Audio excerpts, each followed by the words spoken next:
राधे राधे दोस्तों, जय श्री कृष्णा।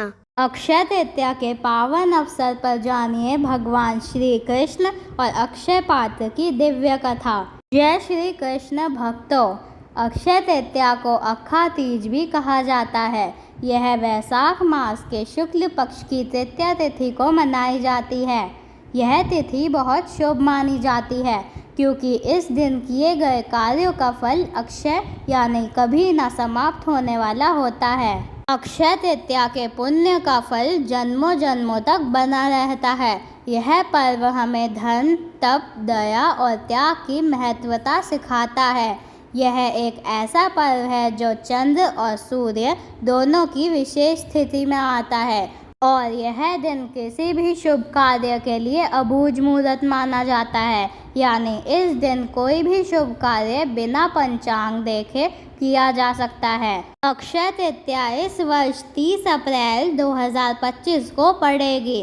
इसका निर्धारण पंचांग के अनुसार हुआ है। वैशाख शुक्ल पक्ष की तृतीया तिथि 29 अप्रैल को सायं 5:31 पर आरंभ होगी और 30 अप्रैल को दोपहर 2:12 तक रहेगी। उदय तिथि के आधार पर अक्षय तृतीया का पावन पर्व 30 अप्रैल को मनाया जाएगा। इसे ग्रीष्म ऋतु का धनतेरस भी कहा जाता है। शास्त्रों में कहा गया है कि वैशाख जैसा कोई महीना नहीं, सतयुग जैसा कोई युग नहीं, वेद जैसा कोई शास्त्र नहीं और गंगा जैसा कोई तीर्थ नहीं। ठीक वैसे ही अक्षय तृतीया जैसी कोई अन्य तिथि नहीं है। यह एक अविनाशी तिथि मानी जाती है जिसे स्वयं सिद्ध मुहूर्त कहा गया है। हमारे धर्म ग्रंथों में इस दिन को अबूझ मुहूर्त बताया गया है, जिनमें बिना किसी पंडित या ज्योतिषी की सलाह के शुभ कार्य और 16 संस्कार संपन्न किए जा सकते हैं। पहला चैत्र शुक्ल प्रतिपदा यानी गुड़ी पाड़वा, दूसरा विजयदशमी, तीसरा अक्षय तृतीया और चौथा कार्तिक शुक्ल प्रतिपदा का आधा भाग। इन पावन तिथियों पर सूर्य और चंद्रमा उच्च राशि में स्थित होते हैं और इन्हीं मुहूर्तों से सतयुग, त्रेता और द्वापर युगों का आरंभ हुआ था। इन्हें चिरंजीवी तिथियां भी कहा जाता है, विशेषकर अक्षय तृतीया अर्थात अक्खा तीज को, क्योंकि इस दिन भगवान परशुराम जी का प्राकट्य हुआ था। आज हम आपको इस तिथि के पौराणिक कथाओं के बारे में बताने जा रहे हैं, जिसे सुनने मात्र से आपका भाग्य पूरी तरह से बदल सकता है और आपको अपार धन संपदा का लाभ मिल सकता है। कृपया इन कथाओं को अंत तक अवश्य सुनें क्योंकि इसमें आपको सोने से भी अधिक मूल्यवान जानकारी दी जा रही है। साल में एक बार आने वाली इस विशेष तिथि पर हर कोई खरीदारी करता है, चाहे वह साधारण हो या धनवान। धर्म की रक्षा हेतु भगवान विष्णु ने कई अवतार लिए, जिनमें नर नारायण, हयग्रीव और परशुराम जैसे पवित्र अवतार अक्षय तृतीया के दिन ही प्रकट हुए। इस दिन लक्ष्मी नारायण की पूजा, व्रत, उपाय और दान करने से जीवन से दरिद्रता दूर होती है, पारिवारिक समृद्धि बढ़ती है और धन संबंधी परेशानियां समाप्त हो जाती हैं। माता पार्वती ने भी इसी दिन देवी अन्नपूर्णा का अवतार लेकर भगवान शिव को भिक्षा प्रदान की थी और विश्व के भरण पोषण का उत्तरदायित्व संभाला था। इसी शुभ तिथि पर भगवान श्री कृष्ण और सुदामा का पुनर्मिलन हुआ था और महाभारत के अनुसार भगवान श्री कृष्ण ने पांडवों की पत्नी द्रौपदी को अक्षय पात्र भेंट किया था। इसमें भोजन कभी समाप्त नहीं होता था। अक्षय तृतीया का यह शुभ दिन वह अवसर भी है जब महर्षि वेद व्यास ने महाभारत ग्रंथ की रचना प्रारंभ की थी, जिसमें श्रीमद् भागवत गीता का भी समावेश हुआ। इस दिन गीता के 18वें अध्याय का पाठ करने से अक्षय पुण्य प्राप्त होता है। ऐसा भी माना जाता है कि इसी दिन महाभारत का युद्ध समाप्त हुआ और द्वापर युग का भी समापन हुआ। भगवान श्री कृष्ण ने युधिष्ठिर को बताया था कि इस तिथि पर जो भी रचनात्मक या सांसारिक कार्य किए जाते हैं वह 100 गुना पुण्य फल प्रदान करते हैं। चाहे नया घर बनाना हो या नया व्यवसाय शुरू करना या कोई शुभ कार्य आरंभ करना हो। इसकी शुरुआत इस दिन करने से सफलता और कीर्ति प्राप्त होती है। इस दिन बिना पंचांग देखे विवाह, गृह प्रवेश, भूमि या वाहन खरीदना, नए वस्त्र या आभूषण धारण करना, नई संस्था की स्थापना या उद्घाटन करना अत्यंत शुभ माना जाता है। अक्षय तृतीया के दिन किए गए कार्यों में स्थायित्व और बरकत बनी रहती है। इस दिन भरपूर खरीदारी के साथ दान भी अवश्य करना चाहिए ताकि पुण्य का संचय हो सके।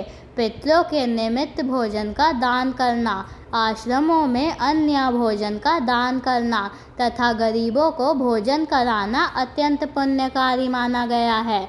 पितरों के लिए तर्पण और पिंड दान कराना भी विशेष फलदायी होता है। गंगा स्नान या किसी पवित्र तीर्थ में स्नान करने से समस्त पापों का नाश होता है।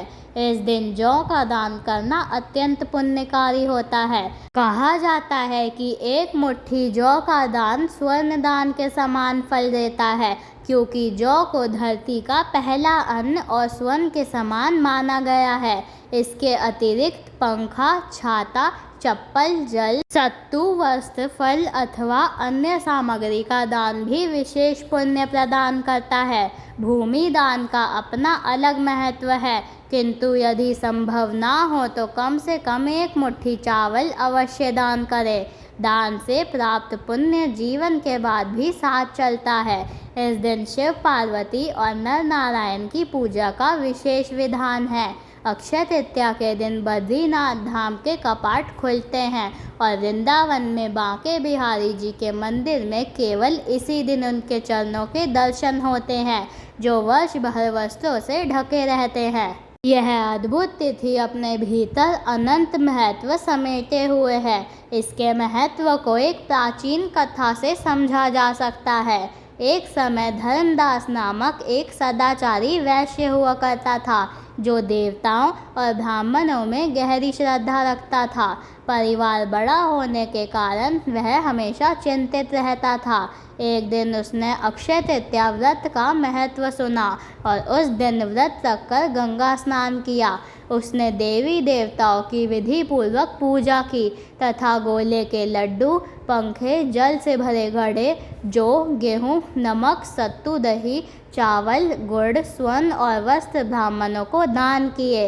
उसकी पत्नी को यह अच्छा नहीं लगा और उसने विरोध किया, परंतु धर्मदास ने वृद्धावस्था और रोगों के बावजूद हर वर्ष अक्षय तृतीया पर दान देना जारी रखा। अपने पुण्य के प्रभाव से अगले जन्म में वह कुशावती नगरी का समृद्ध और प्रतापी राजा बना। अपार वैभव के बीच भी उसकी वृद्धि धर्म से कभी विचलित नहीं हुई। इसलिए कहा जाता है कि अक्षय तृतीया पर दान करने से पुण्य संचित होता है और अगला जन्म सुखमय होता है। इस दिन पितरों और स्वयं द्वारा अनजाने में किए गए पापों के लिए भगवान से सच्चे मन से क्षमा मांगनी चाहिए। ईश्वर इस दिन सभी अपराधों को क्षमा कर सद्गुण प्रदान करते हैं। अपनी बुराइयों को प्रभु के चरणों में अर्पित कर सद्गुणों की याचना करना इस दिन का विशेष संकल्प है। भक्तों, अब हम सुनेंगे अक्षय तृतीया की पौराणिक व्रत कथा। बहुत समय पहले की बात है। एक बार धर्मराज युधिष्ठिर ने भगवान श्री कृष्ण से पूछा, हे माधव, ऐसा कौन सा व्रत या दिन है जिस पर किए गए दान और तप का फल अनंत होता है? भगवान श्री कृष्ण ने कहा, हे धर्मराज, वैशाख शुक्ल पक्ष तृतीया को अक्षय तृतीया कहते हैं। इस दिन जो भी मनुष्य व्रत करता है, पवित्र नदी में स्नान करता है, ब्राह्मणों को दान देता है, उसके पुण्य का फल कभी क्षय अर्थात नष्ट नहीं होता। इसके बाद भगवान श्री कृष्ण ने युधिष्ठिर को एक गरीब ब्राह्मण और अक्षय पात्र की एक प्राचीन कथा सुनाई। श्री कृष्ण कहते हैं, हे पार्थ, बहुत प्राचीन समय की बात है। विदर्भ देश में एक गरीब ब्राह्मण अपने परिवार के साथ रहता था। वह अत्यंत निर्धन था, परंतु धार्मिक और सत्यनिष्ठ था। दिन रात भगवान विष्णु की भक्ति में लीन रहता और किसी प्रकार से भिक्षा मांगकर जीवन यापन करता। उसकी पत्नी भी अत्यंत पतिव्रता और धर्मपरायण स्त्री थी। वह हर व्रत और पर्व को नियम पूर्वक करती थी, परंतु भूख, गरीबी और संतोष ने उनके जीवन को बड़ा कठिन बना दिया था। एक दिन गर्मी के महीने में जब धरती तप रही थी, घर में अन्न का एक दाना भी नहीं था। भूख से ब्राह्मण की पत्नी का चेहरा पीला पड़ गया था। ब्राह्मण उसे देखकर अत्यंत दुखी हुआ और बोला, मैं अब और नहीं देख सकता तुम्हारा यह कष्ट। मैं वन में जाकर भगवान नारायण की तपस्या करूँगा और जब तक वह मुझे दर्शन ना दे लौटूंगा नहीं। पत्नी ने सहर्ष अनुमति दी और पति को विदा करते हुए स्वयं व्रत का संकल्प लिया। जब तक मेरे स्वामी सफल होकर ना लौटे मैं अन्न ग्रहण नहीं करूँगी। ब्राह्मण वन में चला गया और कठोर तपस्या करने लगा। उधर उसकी पत्नी रोज जलपान मात्र पर दिन काट रही थी और विष्णु नाम जपती थी। कई महीने बीत गए। एक दिन वैशाख शुक्ल तृतीया की सुबह ब्राह्मण ने आंखें मूंदकर हृदय से भगवान विष्णु का नाम लेते हुए अंतिम बार पुकारा, हे नारायण, मेरे जीवन का एकमात्र उद्देश्य है आपके दर्शनों द्वारा अपने परिवार को कष्ट मुक्त करना। उसकी भक्ति से प्रसन्न होकर भगवान विष्णु साक्षात प्रकट हुए और बोले, हे ब्राह्मण, मैं तुम्हारी भक्ति से प्रसन्न हूँ, मांगो क्या वर चाहिए। ब्राह्मण ने कहा, हे प्रभु, मुझे ऐसा कुछ दीजिए जिससे मेरे परिवार को कभी अन्न की कमी ना हो और हम सच्चरित्र जीवन जी सकें। भगवान विष्णु ने तब उसे अक्षय पात्र दिया, एक ऐसा पात्र जिसमें से कभी भी जितना भी अन्न निकाला जाए वह कभी खाली ना हो। भगवान बोले, यह पात्र आज अक्षय तृतीया के दिन दिया गया है। इस दिन किया गया पुण्य या दान कभी समाप्त नहीं होता। जाओ, इस दिन को अपने जीवन का पर्व बनाओ और दूसरों को भी प्रेरणा दो। ब्राह्मण वह पात्र लेकर लौटा। पत्नी ने जब उसे देखा तो प्रसन्नता से आंसू बह निकले। उस पात्र से उन्होंने भोजन निकाला और जैसे जैसे वह भोजन निकालते गए वह पात्र भरता गया। धीरे धीरे उनका जीवन सुखमय हो गया। वे भूले नहीं कि यह सब अक्षय तृतीया की कृपा से हुआ है। तभी से हर साल उन्होंने इस दिन को व्रत, दान और पूजन का दिन बनाया। इस दिन सच्चे मन से किया गया दान, व्रत या सेवा कभी व्यर्थ नहीं जाती। भक्ति, धैर्य और श्रद्धा से बड़ा दुख भी मिट सकता है। अक्षय तृतीया का पुण्य कालातीत होता है। इसका फल जन्मों जन्मों तक बना रहता है। यह पर्व हमें धर्म, तप, दया और त्याग की महत्वता सिखाता है। अब हम सुनेंगे अक्षय पात्र और पांडवों की चमत्कारी कथा। यह तब की बात है जब पांडवों को शकुनी और दुर्योधन के षड्यंत्र से जुए में हार का सामना करना पड़ा था। पांडवों को अपने राज्य और धन दौलत को छोड़कर 13 वर्षों का वनवास स्वीकार करना पड़ा। यह समय उनके लिए बहुत ही कष्टकारी था, क्योंकि न केवल उन्होंने अपनी राजशाही खो दी थी, बल्कि वनवास के दौरान वे भूख, प्यास, कष्ट और निरंतर संघर्षों से भी जूझ रहे थे। पांडवों के साथ माता कुंती और पत्नी द्रौपदी भी थी, जिनका दिल बेहद दयालु और नर्म था। उन्होंने हमेशा अपने परिवार के लिए धर्म और भक्ति के मार्ग पर चलने का संकल्प लिया था, परंतु वनवास के दौरान दिन ब दिन बढ़ते कष्टों को देखकर द्रौपदी अत्यंत चिंतित रहती थी। वह भगवान श्री कृष्ण की ध्यान में लीन रहती थी और प्रार्थना करती, हे कृष्ण, हमारे पास ना रसोई है ना कोई संसाधन। हम सच्चे दिल से ब्राह्मणों, साधुओं और अतिथियों की सेवा करना चाहते हैं, लेकिन हमें कभी पर्याप्त भोजन नहीं मिलता। कैसे संतुष्ट करेंगे हम उन सभी को? श्री कृष्ण के दिल में द्रौपदी की चिंता का समाधान था। वह तुरंत पांडवों के वनवास स्थल पर पहुँचे। भगवान की दिव्य उपस्थिति ने पांडवों के दिलों को शांति दी।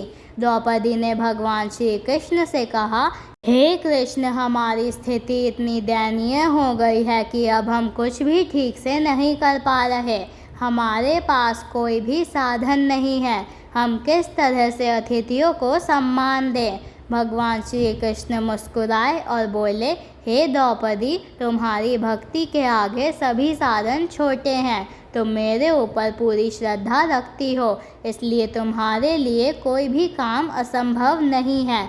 तुम्हारी सेवा, तुम्हारा धर्म और तुम्हारी भक्ति से मैं प्रसन्न हूँ। फिर भगवान श्री कृष्ण ने अपने दिव्य अक्षय पात्र को द्रौपदी के पास भेज दिया और कहा, यह पात्र तुम्हारे पास है। जब तक तुम स्वयं भोजन नहीं करोगी, तब तक यह पात्र कभी खाली नहीं होगा। जब भी तुम्हारे पास कोई भूखा अतिथि आएगा, यह पात्र उन्हें बिना किसी कमी के भोजन प्रदान करेगा। लेकिन याद रखो, जब द्रौपदी स्वयं भोजन कर लेगी, तब तक यह पात्र भरपूर रहेगा, लेकिन उसके बाद वह खाली हो जाएगा। अक्षय पात्र का चमत्कार भगवान श्री कृष्ण द्वारा दिए गए अक्षय पात्र से द्रौपदी और पांडवों का जीवन बदल गया। जब भी वे किसी को भोजन प्रदान करने के लिए पात्र में हाथ डालते, वह पात्र कभी खाली नहीं होता, अन्न की कोई कमी नहीं होती। यह एक अद्भुत चमत्कार था। यहाँ तक कि जब पांडवों के पास और कोई उपाय नहीं था, यह पात्र उनके लिए कृष्ण की दिव्य कृपा बनकर आया। इस पात्र के प्राप्त भोजन ने न केवल उन्हें जीवन भर के लिए अन्न दिया, बल्कि भगवान श्री कृष्ण के इस वरदान ने उन्हें निरंतर साहस और शक्ति भी दी। एक दिन एक साधु ने पांडवों के आश्रम का दौरा किया और पूछा, हे पांडवों, क्या आप लोग मुझे भोजन देंगे? द्रौपदी ने तुरंत अक्षय पात्र से भोजन निकाला और उन्हें दिया। जैसे ही वह भोजन करने लगे, एक आश्चर्यजनक बात हुई। पात्र ने जितना भी भोजन दिया था, वह कभी खाली नहीं हुआ। वह पात्र अपार पुण्य और आशीर्वाद का प्रतीक बन गया। भगवान श्री कृष्ण ने पांडवों को जो अक्षय पात्र दिया, वह केवल भोजन देने वाला नहीं था, बल्कि एक दिव्य आशीर्वाद था, जिसमें भगवान की कृपा छिपी हुई थी। यह पात्र न केवल पांडवों के लिए, बल्कि द्रौपदी के पतिव्रता धर्म और भक्ति का प्रमाण बन गया। इस चमत्कारी पात्र का उद्देश्य था यह दिखाना कि जब कोई व्यक्ति शुद्ध हृदय और सच्चे धर्म के मार्ग पर चलता है, तो भगवान स्वयं उसकी मदद के लिए आते हैं।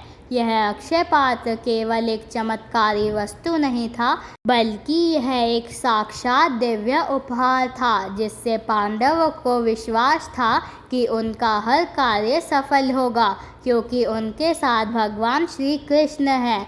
अक्षय तृतीया और इसका संदेश यह कथा हमें यह सिखाते हैं कि सच्चे विश्वास और भक्ति से भगवान अपनी दिव्य कृपा बरसाते हैं। अक्षय तृतीया का पर्व इस बात का प्रतीक है कि इस दिन किए गए कार्यों का कभी समाप्त नहीं होने वाला फल मिलता है।